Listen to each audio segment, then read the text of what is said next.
देखिए देखिए प्रशांत कोरटकर और राहुल शोरापुलकर इन्होंने अपमानित किया है। जो अल्फाज बोला मैं अपनी जबान से बोल भी नहीं सकता हूँ।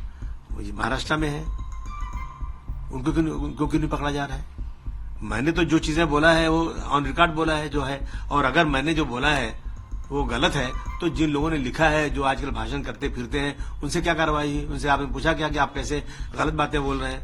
जो सही बातें, अगर कोई गलत बात बोल रहा है तो उस पर रुकवा डालिए, उस पर केस फाइल कीजिए आप। मैंने उनकी जो हिस्टोरियन है उनकी कही हुई बातों को दोहराया तो मेरे ऊपर कैसे केस हो सकता है? सस्पेंशन दिया गया, किस तरह से देखते हैं क्या?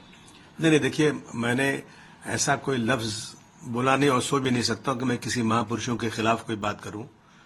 लेकिन अब मैं देख रहा हूं कि एक फैशन बन गया है। अभी वहां के आसाम के मुख्यमंत्री ने कह दिया, राहुल गांधी की तुलना जो है औरंगजेब से कर दिया। इसके पहले अखिलेश जी की तुलना औरंगजेब से कर दिया। मतलब क्या होता है? तो औरंगजेब के बारे में मुझसे पूछा उन्होंने कि औरंगजेब के बारे में उनका कैरेक्टर क्या। तो मैंने कहा भाई देखो, मैं तो जमाने में पैदा हुआ नहीं था। हमने तो जो हिस्टोरियन ने जो लिखा, हिस्टोरियन ने वही हम पढ़ के बोल सकते हैं।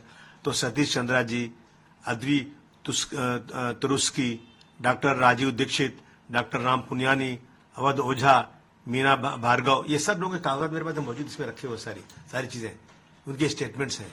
जो स्टेटमेंट्स हैं मंदिर के बारे में, जो डेवलपमेंट के बारे में, मैंने वही बोल दिया कि भारतवर्ष का उसको जीडीपी बहुत अच्छा था, और जो है उन्होंने मंदिरों को दान भी दिया है। जो लिखा है इसमें, ऐसा नहीं मेरी मर्जी से, इसी तरह की स्टेटमेंट मैंने दिया और चला गया मैं। अब इससे एक बात यह है कि आपने महापुरुषों को अपमानित किया। इसमें अपमान कहाँ हुआ कि मैंने कैसे अपमान किया? मैं कभी जिंदगी में महापुरुषों का अपमान कर ही नहीं सकता हूं। मैं खुद ही हूं, असेंबली में कई बार मैंने खड़े होकर बोला है कि साहब, जो लोग भी किसी महापुरुष का अपमान करते हैं उनको छोटा मोटा नहीं 10 साल की सजा होना चाहिए, क्योंकि फैशन बन चुका है ये अपमान करने का।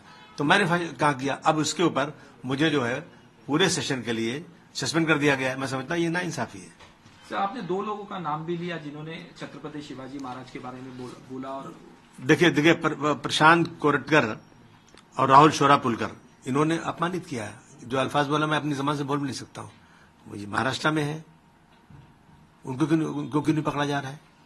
मैंने तो जो चीजें बोला है वो ऑन रिकॉर्ड बोला है जो है, और अगर मैंने जो बोला है वो गलत है तो जिन लोगों ने लिखा है, जो आजकल भाषण करते फिरते हैं, उनसे क्या कार्रवाई है? उनसे आपने पूछा क्या कि आप कैसे गलत बातें बोल रहे हैं? जो सही बातें, अगर कोई गलत बात बोल रहा है तो उस पर रुकवा डालिए, उस पर केस फाइल कीजिए आप।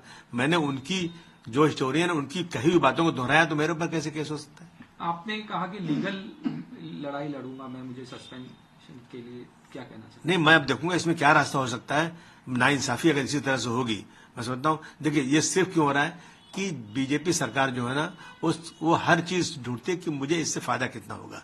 कानून सही क्या है? कुछ नहीं, हर चीज ले जाते हैं कि ये ऐसे इशू लाओ जिससे हमको फायदा हो जाए। पोलराइज करने की बात है, लेकिन सच्चाई पे चलना चाहिए। जो हिस्ट्री सही है, जो देश की जो सच्चाई है वो सामने अगर कोई बोलता है तो इस तरह से उसके साथ जुल्म जाती तो नहीं होना चाहिए। आपके समर्थन में अखिलेश यादव ने भी ट्वीट किया कि किस तरह से क्या कहना चाहिए? नहीं, बहुत सारे लोगों ने मेरे समर्थन में बात किया है कि जो सही बातें हैं, सही बात तो समर्थन सबको करनी चाहिए।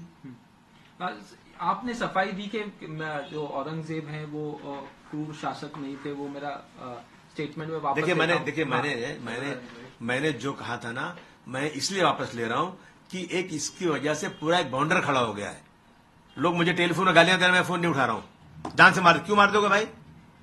और अभी स्पीकर साहब ने मुझे सस्पेंड कर दिया। तो इन चीजों को लेकर के असेंबली चले, एक छोटी सी बात के ऊपर, एक छोटे से स्टेटमेंट के ऊपर जबरदस्ती का आप जो है बाउंडर खड़ा करोगे। इसलिए मैंने कहा कि मैं अपनी सारी बात वापस लेता हूं भाई, स्टेटमेंट वापस लेता हूं। असेंबली चलना चाहिए। हमारे पास बहुत सारे इश्यूज है अपने एरिया के, लोगों को पानी नहीं मिल रहा है, सड़कें खराब है, गटर खराब है, स्कूल का प्रॉब्लम है, अस्पतालों का प्रॉब्लम है, उस पर डिस्कशन करें या इस सब पे टाइम वेस्ट करें। इसलिए मैंने अपना स्टेटमेंट वापस किया। सर, एक आखिरी सवाल, एमआईएम की तरफ से बयान आया कि समाजवादी पार्टी बी टीम है बीजेपी, और आपको लेके भी कहा कि उनके फेवर में बोलते हैं क्या?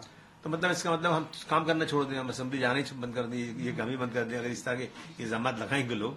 मतलब इसका मतलब अगर मैं बीटी हूं और ये टीवी वाले जो मुझसे आगे कुछ सवाल कर रहे थे या ऑर्गेनाइज किए गए थे बीजेपी की तरफ से, मेरी तरफ से, आप इंक्वायरी कर लो, मेरी ब्रेन मैपिंग कर लो, क्या सही क्या गलत है। फालतू बातें सब है।